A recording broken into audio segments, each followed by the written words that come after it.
Olá, um abraço, mais um Gente de Vitória aqui na TV News. E hoje é o dia do professor. E trazendo essa homenagem a todos os professores, nós estamos aqui com a professora ilhéense, ilhéense de coração. E vamos aqui conversar com ela, conhecer mais essa grande mulher que reside em Ilhéus e tem conquistado grandes vitórias. É uma mulher que conquistou, né, sua trajetória na educação e também na política. Então, nós vamos falar hoje com a professora e advogada. Primeiro eu botei professora, por causa do dia, doutora Eva Cavalcante. Ela é advogada, né, especialista em direito penal, processo penal e Lei Maria da Penha, além de ser professora de graduação e pós-graduação em direito, cursinhos para concurso e servidora pública do estado da Bahia. Ela também faz parte, né, do Partido União Brasil, que é atual presidente, né, do União Brasil Mulher e Ilhéus. Então vamos lá, com a doutora Eva hoje, sendo homenageada aqui no Dia do Professor, né? Seja bem-vinda, querida. Muito obrigada. Um belo dia, viu? Eu sempre costumo dizer que eu me sinto muito mais feliz sendo chamada de professora do que de doutora. O professor tem uma coisa que é nato, é de família. Eu comecei sendo professora de catequese, eu comecei sendo professora na igreja. Depois foi que eu me enveredei realmente para as questões jurídicas. Então é um dia que eu tenho com muito carinho, não só pela profissão que exerço hoje, mas porque minha família tem professores, minha mãe é pedagoga, meus tios são professores. Eu tenho professores que vêm de uma vida inteira. A Biula, Rilma, Caio, tem aquelas que eu ainda chamo de tia até hoje quando eu encontro. Tem Pro Cristina, que foi minha orientadora de TCC. Então são tantos. A importância que um professor tem na vida de uma pessoa. E tem aqueles que me ensinaram a como não ser professor. Recentemente no mestrado. Teve uma pessoa em específico que eu digo, ele me ensinou muito. Pessoal, como eu digo, a não ser igual a ele. Professor sem empatia, professor sem humanidade, ele não é professor. Ele tem um conhecimento técnico, mas se você não sabe olhar para o seu aluno e enxergar que para cada aluno tem sonhos, tem famílias, vão além de um quadrado de sala de aula, para mim, você ainda não entendeu o que é ser chamado professor. Então, feliz dias do professor, das professoras para todas nós. Interessante o que você falou aí sobre essa empatia, porque eu vejo alguns comentários, né, de algumas pessoas que comentam: aquele professor, ele é terrível, ele me fez perder. Às vezes é o aluno mesmo que perde sozinho, tá? E bota a culpa no professor. Mas às vezes o professor durão dá aquele medo, né, também, não é? Meus alunos costumam dizer que eu tento ser gente ruim, mas não consigo. Confesso que nas minhas primeiras aulas eu sou aquela mais torrona. Meu problema resolve da porta pra dentro. Blá, blá, blá, blá. Na terceira aula o coração já amenizou, as coisas vão. Mas, infelizmente, às vezes você precisa se impor de uma certa forma. Eu costumo brincar com eles. Eu digo, ó, aquela doida que vocês conheceram na primeira aula tá aqui, viu? Em algum momento. Vocês preferem qual das duas opções? A gente boa ou a maluca? Não, professora, essa tá boa. Eu digo, então pronto. Mas, há pouco tempo, em uma turma que eu tive, eu tinha mais de 50 alunos. Só nessa sala em específico. 6 alunos me chamaram a atenção. O olhar deles me dizia alguma coisa e eu não sabia identificar o que era. Foi-se. Uma delas tinha sofrido estupro há pouco tempo. A outra sofria violência do companheiro. A outra estava num processo de depressão. O outro estava sendo diagnosticado tardiamente com autismo e aquilo estava mexendo nele. E aí você começa a entender que, de novo, que é o que eu sempre repito. O professor, ele é um instrumento. A gente passa informação, a gente passa o nosso conhecimento, mas para além disso, nós estamos lidando com pessoas. E lidar com pessoas, você precisa ter um olhar atento. Cada aluna minha, cada aluno meu que chega na faculdade à noite, são pessoas que trabalharam o dia inteiro, que estão cansados, que estão abrindo mão de estar com as suas famílias Cara, é um sonho. Então cabe a gente também, da minha pobre e humilde opinião, tratar aquela circunstância com um pouquinho mais de leveza. Não significa que eu não cobre, muito pelo contrário.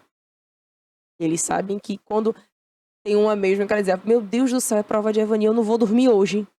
Eu digo, por quê, bebê? Não estudou o semestre todo? Mas eu cobro na mesma medida do que eu aplico de conteúdo. Então eles sabem que eles precisam estudar para minha prova, não porque eu sou aquela professora carrasca, mas porque eu fui aquela professora que deu conteúdo em sala. Mas também se você não consegue entregar a atividade no dia, meu filho teve um problema. Eu digo a todo mundo, eles começam comigo com 100% de confiança. Todo aluno meu. Se você vai permanecer com 100% depende de você e não de mim. Na primeira mentira, acabou. Digo, chegue pra mim e diga, eu matei alguém. Eu vou pensar na estratégia de como te defender. Mas não diga que você deixou de fazer um trabalho porque você estava trabalhando em uma outra atividade, mas na verdade você estava num passeio de escola, você estava brincando, você estava viajando. Então ali pra mim a confiança ela é quebrada. E uma vez quebrada, para você reconstruir é um pouco mais complicado. Mas a profissão de professor, pra mim, é o que me define enquanto uma profissional do direito. Eu amo compartilhar o direito, eu amo dividir o direito, eu amo dividir sonhos. Eu sei o que foi ter que chegar em casa com 19 anos e meu pai dizer que ia ter que trancar a faculdade porque não tinha dinheiro para continuar pagando porque tinha sido demitido. E aí eu voltei a estudar com o FIES. Porque um cara que meu pai tinha ajudado no passado, depois de anos virou oficial de justiça e pôde ser o meu fiador. Porque ninguém da minha família estava próximo para poder sê-lo. Então fui para um estágio em direito, estava no 3º semestre, com a faculdade trancada. Mesmo assim, doutora França, que ela sabe que eu tenho um amor e uma gratidão absurda, me contratou. Ela me emprestou o dinheiro para eu pagar a dívida que tinha deixado da faculdade, mesmo com 100% do FIES. Na época eram 600, 800 reais, mais ou menos. E eu lembro que eu cheguei no dia, eu digo, doutora, preciso conversar com a senhora. Ela, o que foi, Evinha? Eu digo, ó, eu ganhava 250 reais na época de estágio. Digo, eu preciso de um empréstimo. A senhora desconta do valor dos 250. E ela, não, eu vou ver, vamos conversar e tal. Não me deu resposta, pediu para eu passar do horário no dia. E foi no Banco do Brasil comigo, lembro até hoje. Quando ela desceu com envelope. Ela vinha, eu digo, oi, quanto era mesmo o valor que você falou? Eu digo X. E ela me deu o envelope. Ela tá aqui. A primeira pergunta foi obrigado, já tremendo, chorando. E a segunda foi, como é que eu faço para lhe pagar? E a resposta dela, para mim, foi uma das que eu mais lembrei e lembro até hoje na vida. Seu diploma. Quando você formar e me apresentar seu diploma, sua dívida estará paga. Inclusive, uma das pessoas que está no meu convite de formatura como homenageada, por óbvio, é ela. Uma das minhas fotos mais bonitas da formatura é exatamente o momento em que eu entrego o meu diploma para ela. Nós duas ali entendemos que a dívida estava quitada. Então, ser professor, seja de nível superior, seja de concurso, seja de graduação, seja de educação fundamental, nós estamos lidando com o sonho de uma vida inteira. Quiçá de uma família inteira. Então, a educação ela precisa ser levada a sério. E no dia de hoje é mais uma reflexão de que um professor, Vitória, ele pode ser uma lembrança boa para o resto da sua vida. E alavancar você para sempre.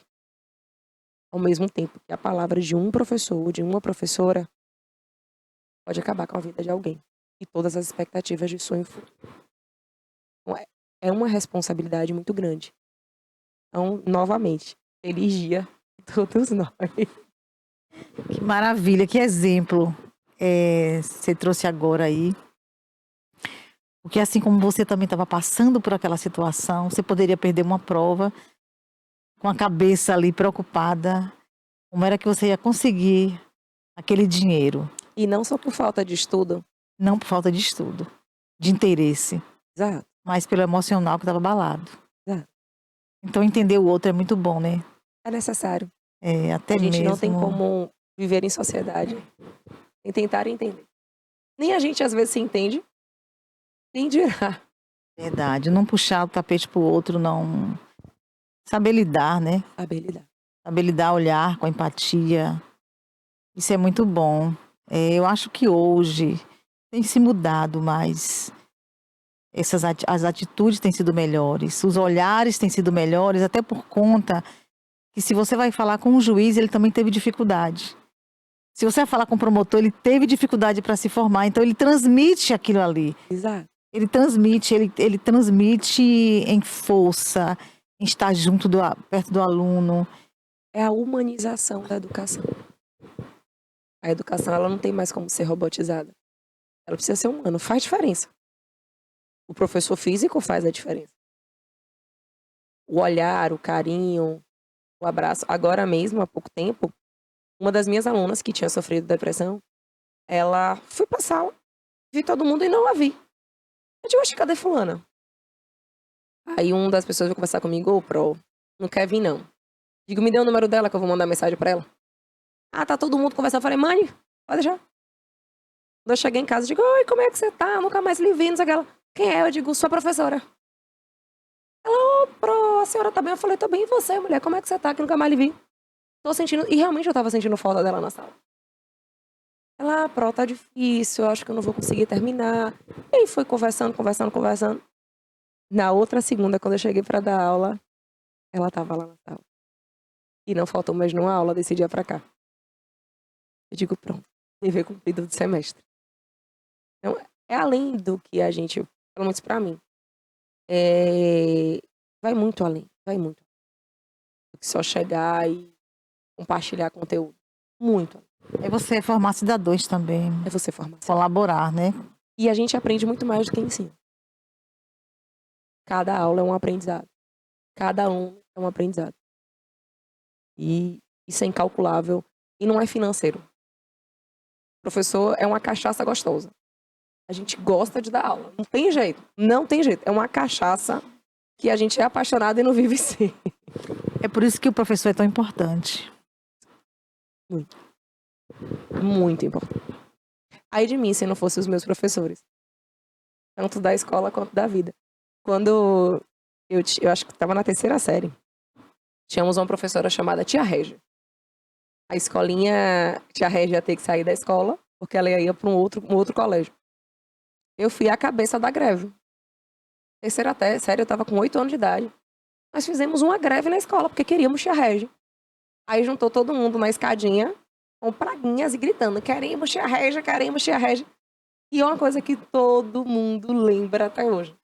Então, Tia Régia, Tia Lília, Catinha, que já não se encontra mais presente, Tia Cida também, que já não se encontra mais presente, professor Arléo Barbosa, que eu tive a honra de ser aluna. A gente ficava brincando que Arléo sabia o que Nabucodonosor tomou café da manhã. Da enciclopédia que aquele homem era. Então, são tantos exemplos que formaram o meu caráter, ajudaram a formar o meu caráter, ajudaram a formar. Então, o mínimo que eu poderia fazer é ser um pouquinho parecida com o que eles fizeram. E tentar levar essa honrosa profissão. Ser flexível, né? Precisa. Ser flexível. Precisa. E aí, como é que você foi sempre uma boa estudante? Você foi sempre uma boa aluna? Aquela CDF mesmo? Humanas, eu sempre... A nota lá em cima. Gente, eu vou dizer uma coisa, eu me envergonho, mas eu fiz. Uma vez, prova de história, eu sempre fui apaixonada por história. Eu tinha uma colega que não tirava nota tão boas em história. E eu sempre fechei a prova. Aí, a menina, 16, 17 anos. Meus alunos, por favor, não façam isso. É por isso que eu digo a vocês que eu sei que vocês estão fazendo, porque eu já fiz. Aí, certa feita, essa colega, ela precisava tirar 9 para passar direto. Digo, não, senta atrás de mim. Você vai passar a prova, que eu sabia que eram provas diferentes que o professor fazia. Você não vai botar seu nome da prova. Ela, o que é que você vai fazer, maluca? Eu digo, respire. Oh, meu Deus, olha que coisa feia, a pessoa falando um negócio desse pra todo mundo. Eu respondi a prova. Sabia que tinha fechado, tinha tirado 10. Troquei a prova. Botei a minha prova pra ela e peguei a prova dela. E fiz questão de errar 2 questões. Eu já tava passada mesmo. Porque se eu fechasse e ela fechasse, ia chamar a atenção do professor. Eu digo, não, só quem vai fechar é ela, não sou eu, não. Quando a gente entregou a prova, Caio, meu amor, meu professor de história, que até hoje eu sou apaixonada. Quando o Caio pegou a minha prova, e eu errei as 2 questões mais ridículas que tinham da prova. E ela acertou todas. Aí ele, eu não tenho como provar. Mas eu sei que foi você que respondeu a prova. Eu digo, filho, mas se eu chegar em matemática, eu gosto de física e química, porque eu acho que tem um motivo, tem um para quê. É matemática. Então, eu era uma aluna mediana. O que era de humanas, literatura, história, português, geografia, atualidades, minha nota era 9,5 para cima. Mas quando chegava em matemática, aí era arrastada quando eu não ia para a final. Então, eu ia ficar ali no meio. Tanto que até hoje a gente só sei fazer conta de 30%. Passou disso, eu não sei fazer conta, Os não. cálculos que você Os vai... cálculos que você fazer é 30%, 20% do que eu vou ganhar de honorário. Mas as outras contas não pede não, que o juízo não funciona. Mas ninguém é completo, né? Não. Verdade. E você não foi criada em Ilhéus? Eu fui criada em Ilhéus, mas eu Sim. sou nascida em Cachoeira, no Recôncavo Baiano. Eu tenho muita felicidade em dizer que eu sou cachoeirana, que sou filha daquela terra, uma terra heróica. Tanto que a gente chama a Cachoeira como mãe da liberdade. O povo é forte, né? Parece que o povo de lá é forte. Muito. Inclusive, as principais histórias de guerra a nível de independência da Bahia, independência do Brasil, poucas pessoas não conhecem, mas são de Cachoeira. Eu sou conterrânea de Maria Quitéria, o ícone que nós temos a nível feminino, que teve que vestir-se de homem para poder ir à luta. Mas eu vim para Ilhéus com 3 anos de idade. Eu tô com 33, então há 30 anos eu resido em Ilhéus. Então eu digo a todo mundo, eu sou ilhéense. As minhas raízes são criadas em Ilhéus. Eu moro há 27 anos na mesma casa. Eu sou uma ilhéense de coração, de formação. Conheço Ilhéus muito bem, mas de registro eu sou cachoeirana e tenho o maior orgulho de dizer que sou cachoeirana. Mas de coração eu sou ilhéense. Disponível para o título de cidadão, tá? Quem quiser aí ofertar, estamos à disposição. Mas sou do Recôncavo, com muito orgulho. Agora vai ser a vez, né, de você receber sua vez. Então aí, disponível, tá, minha gente?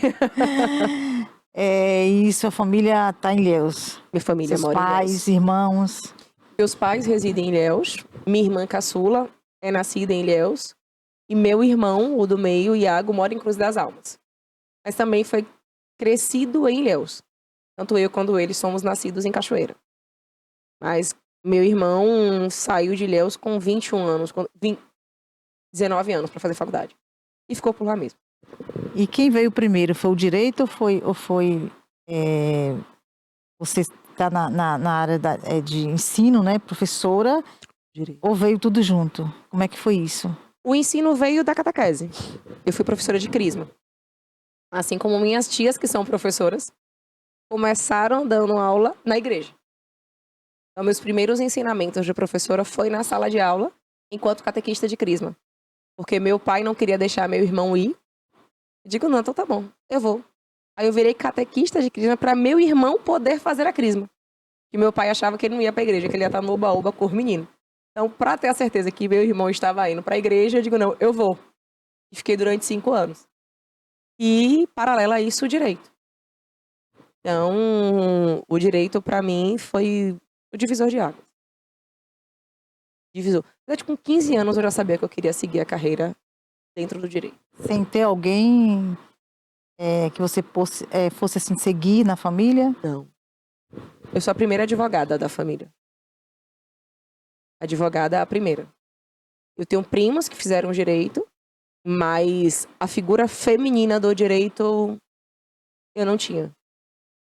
Foi realmente por afinidade, por aptidão, por paixão. Eu sempre fui daquela que se alguém estivesse passando por qualquer situação de injustiça, eu era a primeira a gritar. Então estava muito intrínseco. Era algo, eu não tinha outro caminho. Se eu não fosse professora de direito, eu seria professora de história. Eu queria fazer história para ser professora. Acabou que eu fiz direito e tornei-me professora. Então, o professor sempre vinha primeiro. Depois veio o meu segundo grande amor, que é o direito, que eu sou apaixonada. Quantos anos você está atuando no direito? Sou advogada há 7 anos. Há 7 anos, só de... Você já conseguiu, né, conquistar assim, um legado, né? Você é jovem, com apenas 7 anos, e já tem um reconhecimento como advogada. Que não é fácil. A advocacia, ela não é fácil, até porque os meus Você chegou chegando, então, na advocacia. Eu digo que os últimos 3 anos, de quando meu filho nasceu pra cá, a advocacia, ela tornou-se a minha profissão. Eu não digo que primária, mas uma das. Porque quando eu formei, eu já era servidora pública do Estado. Eu passei no concurso com 20 anos, tomei posse com 22. Eu me formei na faculdade aos 23. Mas eu só consegui passar na prova da OAB depois. Eu não passei na prova da OAB de pronta. Eu não fui aquela aluna que saiu da faculdade e estava aprovada no exame de ordem. Eu passava sempre na primeira fase, mas a segunda fase era meu calcanhar de Aquiles. Porque sempre acontecia algum fator psicológico próximo à prova. E quando eu ia fazer a prova, ou eu acertava a peça e errava as questões, ou eu acertava as questões e zerava a peça. Por exemplo, a primeira prova da OAB que eu fiz, eu fui fazer em Salvador, saí de um encontro de família e estava com a calça branca, numa sala com mais de 50 pessoas. Só tinha eu e mais uma menina fazendo. Eu fiquei tão nervosa que a minha menstruação desceu. Melou minha calça toda e eu não senti. Eu fiz minha primeira a peça toda certinha. Digo, tinha certeza que tinha feito uma boa peça. Agora eu vou no banheiro. Pedi pra ir no banheiro, veio a fiscal, quando eu levantei, ela senta. Eu digo, foi que houve? Tu não tá percebendo nada não? Eu digo, não. Ela olha pra baixo. Eu estava com minha roupa toda melada. E a cadeira tinha virado uma poça. E eu não senti de nervoso. Depois disso, qual é a condição que você tem que terminar de fazer uma prova? Perdi. Tirei uma excelente nota na peça, mas zerei as questões. Por falta de estudo, não, psicológico. Então, quando eu fui fazer a segunda, eu já fui com trauma.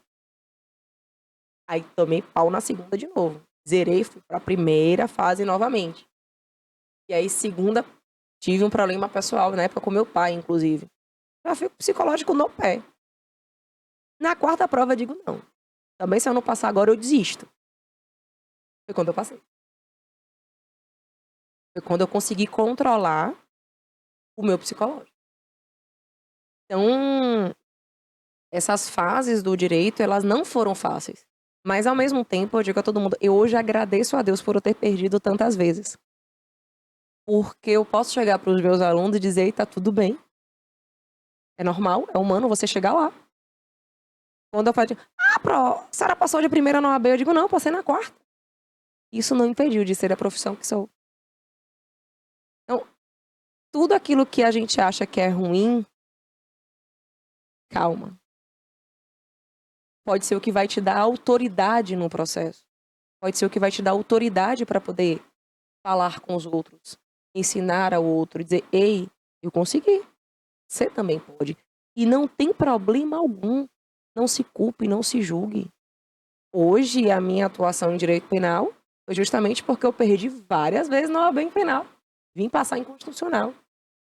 Mas se eu não tivesse perdido tantas vezes, eu não teria estudado tanto. E não teria aprimorado o conhecimento que tenho hoje. Então, tá tudo bem. Nem sempre o aluno mais aplicado da faculdade vai ser o aluno, vai ser o mais bem-sucedido na vida profissional. Nem sempre aquele aluno que não era o melhor da escola não vai ser o aluno muito bem-sucedido. Meu irmão perdia de ano. Meu irmão, irmão, desculpa. Mas, Iago, quando chegou na faculdade, no terceiro semestre, meu irmão já tinha artigo publicado em um congresso internacional de cardiologia. Um menino que era repetente na escola, mas que se encontrou na profissão de fisioterapeuta. Então, são muitos caminhos que a gente percorre ao longo da vida. Então, o direito, para mim, ele... Assim que passei na prova da OAB, meu negócio era fazer concurso. Eu queria virar delegado, andar com distintivo nos peitos, arma na cintura. O caminho me levou para outro. Chegou um momento que eu digo, não, eu tenho que advogar. Não adianta. Sou muito feliz advogando também. Muito. Mas ainda você pode ainda ser uma delegada, já com outra consciência também. Pode ser, mas assim, hoje não tá nos meus planos de prioridade. Não mais, já esteve muito. Hoje tá mais tranquilo. Hoje o caminho realmente enveredou por outro e passei a me apaixonar pela advocacia. Eu amava o direito. Eu não era apaixonada por advogar. Mas você ser a porta-voz das outras pessoas, tem dinheiro que pague. Eu acho que, assim como ser juiz, né? E também ser advogado, eu acho que ele tem uma decisão na vida do outro também. Como você disse, a Importantíssimo. porta-voz, você está ali para defender aquela pessoa. Você está ali para pegar aquela causa e dizer vai ter um resultado positivo. Ainda mais hoje na área que eu atuo. Eu atuo 80% do meu atendimento são com mulheres vítimas de violência. Eu tenho que dar um retorno. E tenho que dizer a ela o que aconteceu. E quando um processo não termina como eu não gostaria, acredite, eu me tranco em casa à noite, choro tantas vezes forem necessárias. Diga a todo mundo, no dia que eu perder isso, a advocacia para mim não tem mais sentido. Porque algumas pessoas sabem, outras não. Eu passei por um processo de violência doméstica. E foi difícil. Porque é solitário. Já era advogada, já era da área. Porque a violência doméstica ela é muito sutil, né? Ela começa. A minha não foi sutil, não. As piores atrocidades físicas que você possa imaginar aconteceram. Mas aí veio hoje, inclusive eu me questiono muito isso. Eu digo, meu Deus, por que eu não dei seguimento no processo? Como advogada, eu não segui o processo. Porque eu não tinha condição psicológica de enfrentar um processo criminal. Que é o que a gente estava até conversando nos bastidores. A denúncia ela é extremamente importante. Mas além da denúncia, eu preciso ter um amparo para aquela mulher. Eu preciso de uma rede de apoio. E uma rede de apoio que não é só familiar e amigos, não. Preciso de uma rede de apoio de estrutura política. Eu preciso de um CRAS que funcione. Eu preciso de psicólogos especialistas em atendimento a mulheres vítimas de violência. Eu preciso de Ronda Maria da Penha para assegurar aquela mulher. Eu preciso de tornozeleira eletrônica. Para aquele cara, depender do tipo de gravidade do crime, da medida protetiva, acionar no celular dela e acionar na polícia que aquele cara cruzou o limite. Quantas mulheres morrem com a medida protetiva no bolso? Em período de campanha, Vitória, eu ouvi uma coisa da senhora. Quando eu falei que eu era advogada da área, ela virou e falou assim: a culpa é de vocês que a quantidade de mulher tá morrendo. Quando não tinha essa tal dessa lei Maria da Penha, a gente não tinha mulher morrendo, não. Eu digo, tinha. Mas eram mulheres morrendo calada. Hoje ela tem para onde ir. Hoje ela pode dizer. Então, não foi um homem que me disse isso. Foi uma mulher. Já com seus 60 e poucos anos, alguma coisa assim, e que estava com a neta em casa. E aí eu perguntei a ela, eu falei, se alguém agride a neta da senhora, a senhora vai fazer o quê? Por vezes pode ter sido culpa dela. Falei, meu Deus, o quanto que a gente ainda precisa conscientizar. E o quanto que as políticas públicas são falhas. A Lei Maria da Penha, ela é linda. Linda. Acredito eu, inclusive, uma das mais bem estruturadas. Mas, infelizmente, o que ela precisa para rodar ainda não é visto com bons olhos. Um exemplo. A Secretaria das Mulheres. Quantas efetivamente cumpre o seu papel? Quantas? Você tem secretárias que às vezes são só fantoche. Quantas secretárias das mulheres vão na DEAN para ver o estado da DEAN? Quantas secretárias das mulheres vão no CRAS? Vão no CRAM? Não vão. É fácil ficar no ar-condicionado. Quantas secretárias das mulheres chegam no posto de saúde para ver se o Papa Nicolau está sendo feito? Se está tendo ginecologista? Isso é um conjunto de políticas públicas que nós precisamos. Quantas procuram ver se está tendo vaga? Ah, mas não é minha função. Eu sou secretária da mulher. Também. A mamografia. Quantas mulheres morrem de câncer? A gente está no mês de outubro. Quantas? Então, você ser uma secretária da mulher, não é só você pegar a legislação e trazer políticas públicas. Não, é você fiscalizar, é você ir, é você acompanhar. É você entender que é macro. Que não é só pegar a mulher unicamente e pensar nela. Não, é um todo. É um conjunto de coisas que nós precisamos. Tem que entender de mulher, né? Tem que entender de mulher. E de mulher sofrida. Tem que entender. Entender que aquela mulher empreendedora, ela tem dificuldade. Então, peraí, prefeitura, vem cá, o que é que a gente consegue fazer de capacitação? Eu saí de Ilhéus para dar um treinamento em Irecê, na Secretaria da Mulher. Foi uma das secretarias que mais me encantou.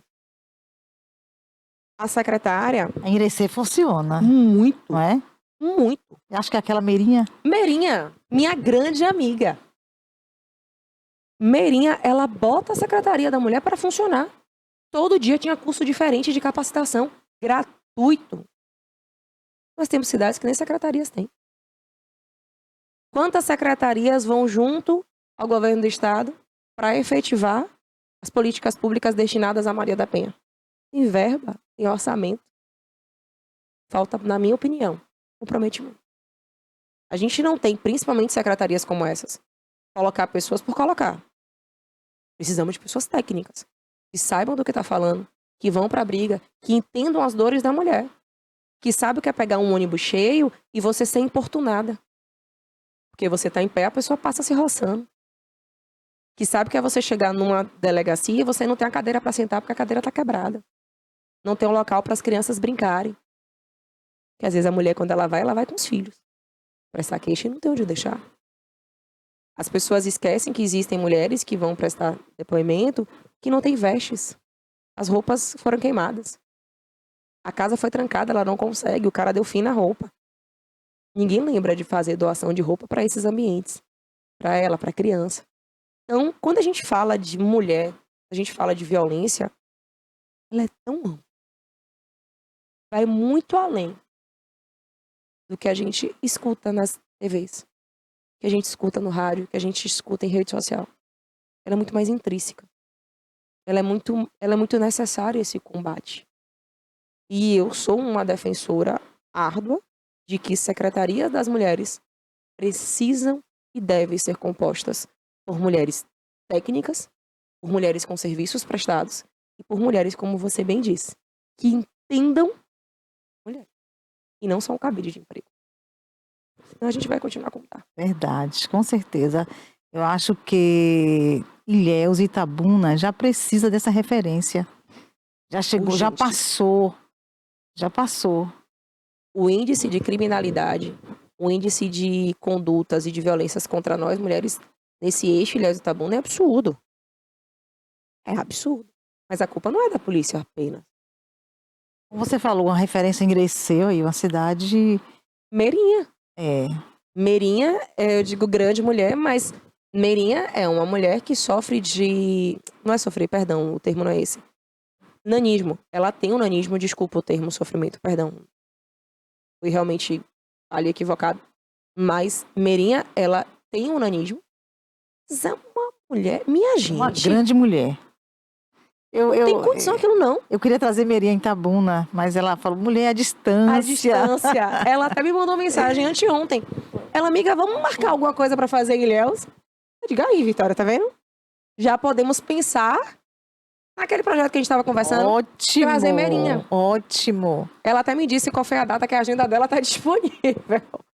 Não, mas é alguém que tem um olhar humanizado para a mulher.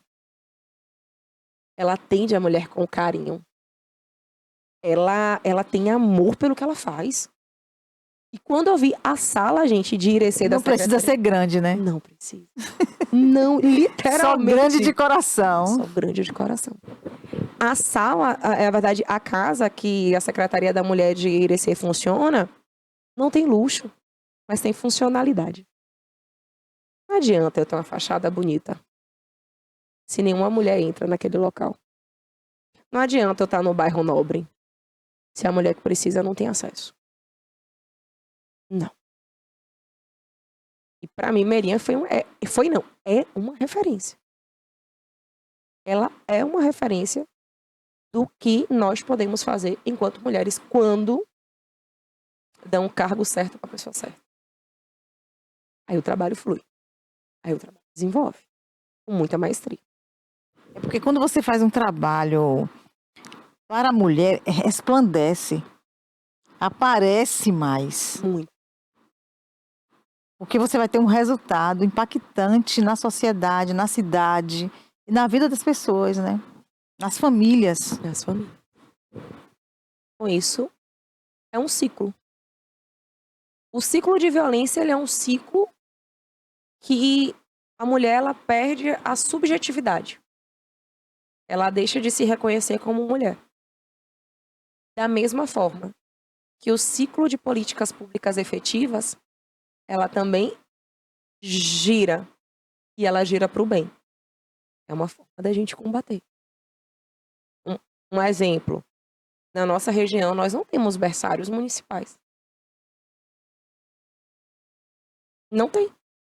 Era uma das minhas propostas se eleita fosse vereadora. Colocar como pauta. Eu pude pagar uma creche, um berçário para meu filho, então eu pude estudar, eu pude voltar a trabalhar. Mas quantas mulheres têm condição de pagar 800, 700, 900 reais em um berçário? Por vezes, o que é que a gente tem? Uma mulher que ganha um salário mínimo, ou ganhar 1.500 reais, contrata uma outra mulher que tem 3, 4 filhos para tomar conta do filho dela, pagando 300, 400. E você fica o mesmo ciclo vicioso. São duas mulheres que não ganham o mínimo para sobreviver. Porque para ela trabalhar, ela precisa deixar o filho. A educação, em regra, a gente só começa a partir de 4 ou 5 anos de idade na rede municipal. Nós não temos berçários, não temos creches o suficiente. Isso eu tô falando do lado da mulher solo. Mas temos também famílias. Por vezes a mulher ela acaba deixando de trabalhar, não porque ela não quer, mas porque alguém precisa ficar com os filhos. Então o marido permanece trabalhando. Se você tem creche, se você tem berçário, a família prospera financeiramente. Então não é só uma política pública para mulheres solos. É uma política pública para famílias, de modo geral. Porque mulheres solos, elas são famílias. Não aquela tradicional, como a gente enxerga, mas são famílias. Por vezes ela provê os filhos. Por vezes o ex-companheiro ridiculariza, humilha tanto com a pensão, que ela deixa de cobrar. E se vira com o que tem. É o mínimo. É o mínimo que o Estado, é o mínimo que o município, é o mínimo que a União pode dar com contrapartida. Para que a gente tenha um pouquinho mais de dignidade. Realmente. E a política, como é que veio para você? União Brasil. União Brasil. Eu gosto desse partido, sabia? Eu tenho um sentimento de muito carinho pelo União Brasil. Muito carinho de verdade. Eu sempre fui uma pessoa politizada, mas sempre fui apolítica de meio. Eu não queria. Inclusive, Valderico Júnior, que é o candidato eleito de Ilhéus, tudo começou com ele. Estávamos numa reunião, na época de um curso, que eu dava aula para concurso, e estava um grupo numa reunião com o Valderico, isso em 2018. Foi 2018. E todo mundo bajulando. Eu olhei pra cara dele e eu falei, levantei a mão, pessoal, a doutora quer falar. Ele, pois não, doutora. Eu digo, boa noite, tudo bem com o senhor? Ele, boa noite. Eu digo, ó, se o senhor me disser, ou me provar, que presta pra alguma coisa, o senhor vai ter meu apoio irrestrito. Com uma condição. Sem me oferecer nada. Quero que o senhor me prove. O senhor tem condição de gerir a cidade, de amar a cidade, de fazer as coisas pelos mais necessitados. Só me provando isso, tá tudo bem. Fora isso, também não vou falar mal do senhor, mas sigo minha vida. Vitória, quando a gente termina... E todo mundo parou, com aquele silêncio na sala, porque eu fui a única que fui de pronto. E aí, Valderico, no cantinho da sala, quando terminou a reunião, virou pra mim e falou assim, doutora, pois não. Você vai ser o meu primeiro desafio político. Eu digo, fica à vontade. Lhe garanto que talvez seja um dos seus piores. Ah, eu nunca tinha visto homem na vida. Ele olhou pra mim, resultado. Menos de 1 ano e meio depois, estava eu filiado ao antigo DEM. Eu era filiada do DEM, graças ao Valderico, mas eu fui filiada com uma condição. Eu digo, eu me filio, mas eu não disputo nada. Eu não vou entrar para compor chapa. Eu só vou vir no dia que eu achar que terá, no mínimo, uma viabilidade. Eu não vou usar de uma luta tão árdua para nós mulheres para fazer uma composição partidária, para fazer escada. No dia que eu for, eu vou brigar. E vou brigar com unhas e dentes. Isso em 2020. 2019, 2020. Então a política veio de um desafio com o Valderico, que tanto me conquistou politicamente, que me filiou ao DEM. Depois eu fui para a União Brasil. Tornei-me candidata a vereador, o que nunca esteve nos meus planos. E no meio do caminho, nós tivemos que consertar a roda com o carro andando. Quando a Luciana Pauletti, que fez um excelente trabalho enquanto presidente da União Brasil Mulher de Ilhéus, Luciana durante anos levou a União Brasil. Mas eu sempre estive presente na majoritária. Eu fui a única mulher presente na majoritária desde o DEM. Então eu era segunda tesoureira na majoritária do DEM. Eu sou segunda secretária do União Brasil Ilhéus. E hoje acumulo também com a função de presidente do União Brasil Mulher Ilhéus. Então chegou um momento que a Luciana, por vários motivos, não pôde continuar. E aí o Valderico me ligou. Doutor, no meio da campanha. Doutora, eu digo, oi. Preciso de você. Eu falei, o que foi que houve, homem? Ele não tem outra pessoa. Eu digo, o que é a criatura do Senhor Jesus? Ele precisa de você para assumir a presidência da União Brasil Mulher de Ilhéus. Eu fiquei sem acreditar. Porque na minha cabeça, eu ainda não teria a capacidade para isso.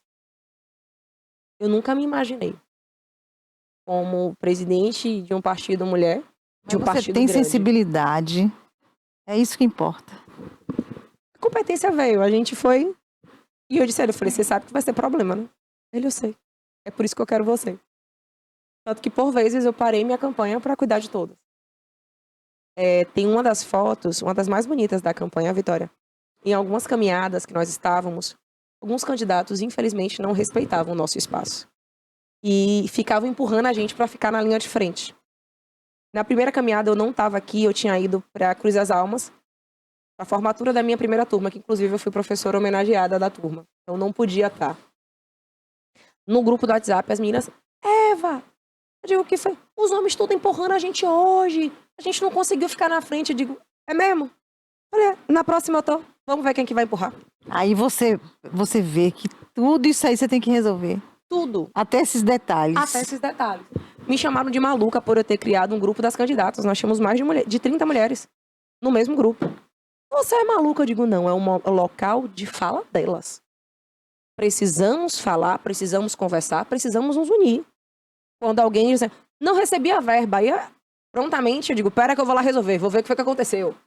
E a gente ia, caçava, procurava um, procurava outro. Digo, cadê? O que é que não veio? O que é que tá faltando? E não só do meu partido.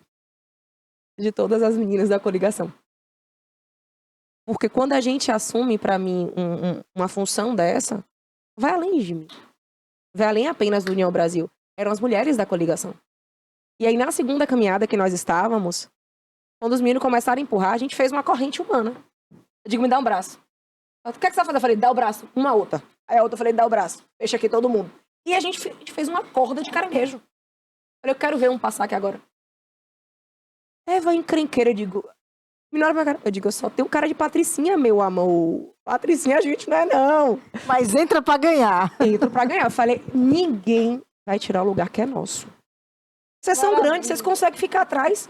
E tem fotos mesmo. Todas as mulheres com corda de caranguejo. Todas assim. Aí tinha um candidato ou outro indelicado, tirava a Vanessa Gedeon do lugar que era dela. E queria ficar o tempo todo lá de Valderico. Eu digo, puxava o braço de Vanessa, eu digo, vem. Botava na frente.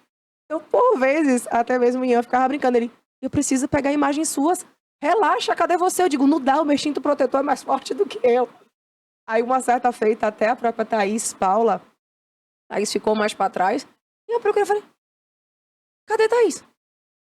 Tá lá atrás, eu digo, oxi. Eu digo, para. Cordinha de caranguejo todo mundo. Ia lá pro fundo, pegava a Thaís, botava a Thaís no lugar dela. E algumas, inclusive, tem ela e Vanessa junto com a gente nessa corrente. Foi uma coisa muito bacana, Vitória, da coligação, da renovação, principalmente o lado feminino. Isso eu vou dizer em nome de todas as candidatas. Não havia nenhuma disputa pra gente. Cada uma respeitava o espaço da isso que vence. É isso que vence, que dá força. Que dá força. Que a mulher é força. Então, assim, foi tão bacana a cautela que nós tínhamos uma com a outra.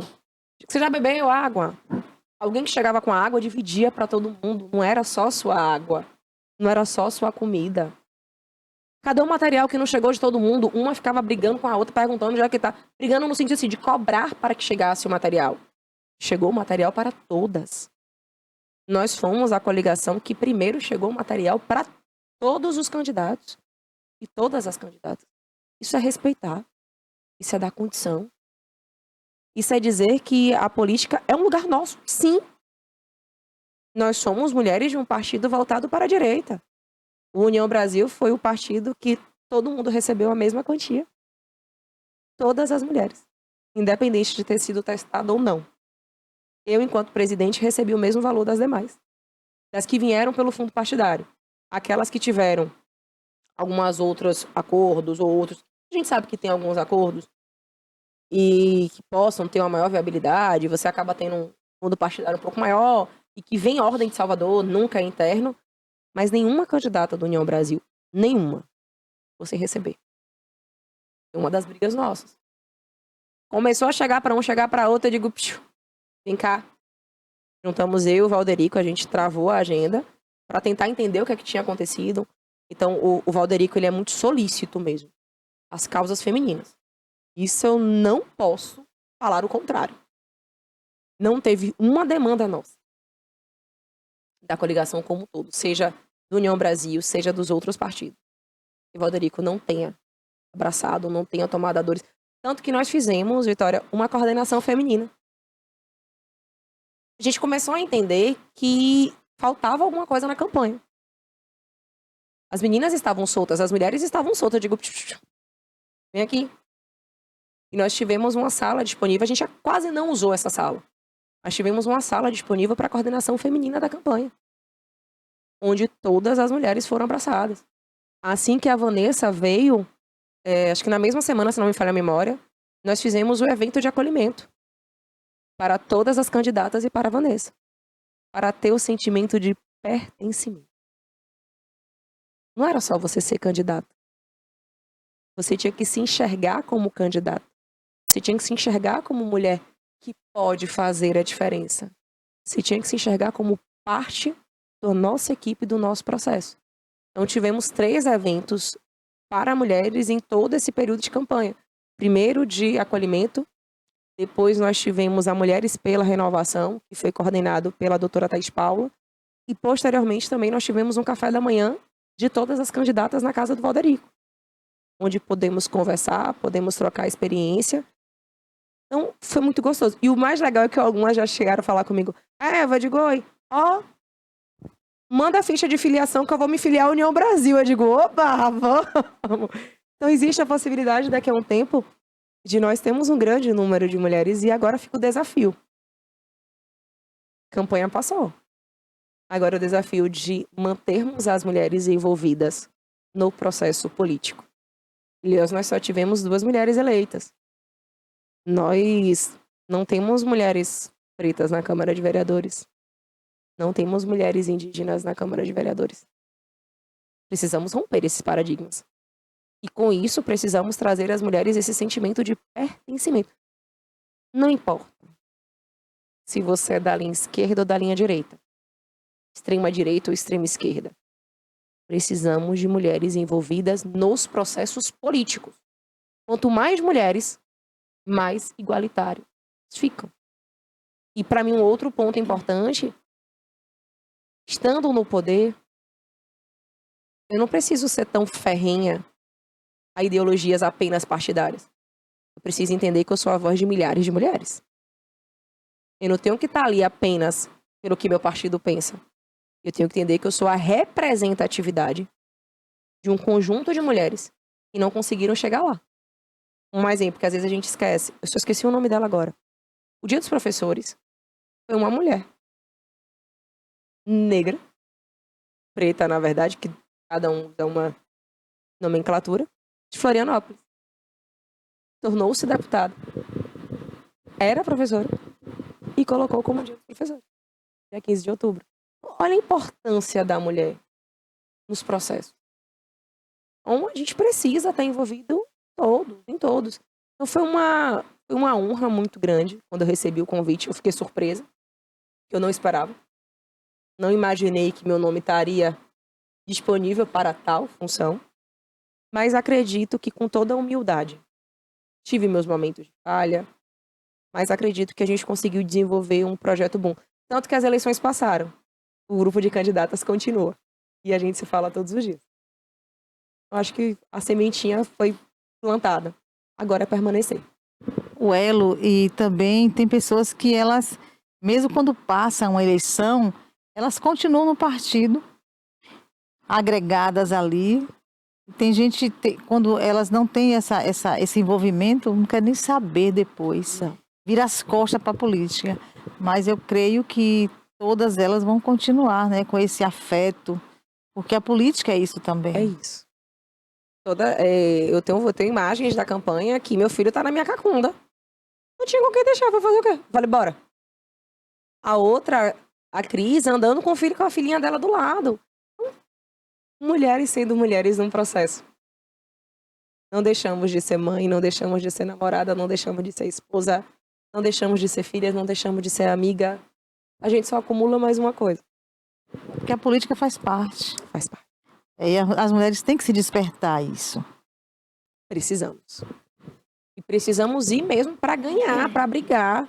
Ah, Eva, mas você não ganhou. Mas ninguém pode dizer que eu não lutei. Eu posso não ter ganhado as eleições. Tá tudo bem. Mas eu fiz tudo o que eu poderia ter feito. Você foi candidata, mas presidente também Ao mesmo tempo. ao mesmo tempo. Você estava preocupada com o bem-estar das outras mulheres também. Seria até egoísta você só se preocupar com você. E você não estaria agora com esse elo que você tem. Exato. Às vezes perder é ganhar. É ganhar. Teve uma situação, todo mundo perguntou, Eva, você ainda não entregou o santinho? Tá todo mundo mandando fazer sozinho. Não posso. Mas por que você não pode? Eu até poderia botar a doação e tal. Digo, eu não posso. Porque se eu, como presidente, meu santinho tá rodando primeiro na rua, vão dizer que eu tive o privilégio. Eu vou esperar para receber junto com todas. E entregar meu material junto com todas. Pois é, política também é ética. A gente consegue fazer isso, uma política aí, limpa. Com sem certeza. dúvidas. Nós estamos já finalizando, que pena, É mas que eu converso muito, misericórdia. eu aqui aprendi muito com você hoje. Foi assim um momento muito especial estar aqui com você. Agradeço a Deus pela sua vida, pela sua pessoa e pela mulher que você é. Apesar de tão pouca idade, mas você é uma mulher completa. E eu creio que Ilhéus ganha com você no Mulher Brasil, União Brasil. União Brasil. Eu creio, viu, que esse partido não será mais o mesmo daqui para frente, com você na frente, né, da Mulher União Brasil, que vai trazer muitas mulheres também. Então, assim, que Deus continue te abençoando e gratidão. Você está aqui. Eu que agradeço o convite, poder estar aqui e dividir a bancada contigo. A generosidade, o carinho que você trata a gente. Então, muito obrigada. Espero ter contribuído um pouquinho. E vamos à luta, porque não é campanha passou, meu prefeito foi eleito, minha vice foi eleita, a gente vai deixar de fazer política. A política ela precisa ser contínua, ela precisa ser preparada. Nós, enquanto mulheres, aquela mesma mulherada que a gente fez, corda de caranguejo, é agora não soltar o braço de ninguém, para que daqui a um tempo possamos ter uma cidade com mais equidade, com mais empregos, mais oportunidades, e que Ilhéus, efetivamente, volte a ocupar o lugar que lhe pertence.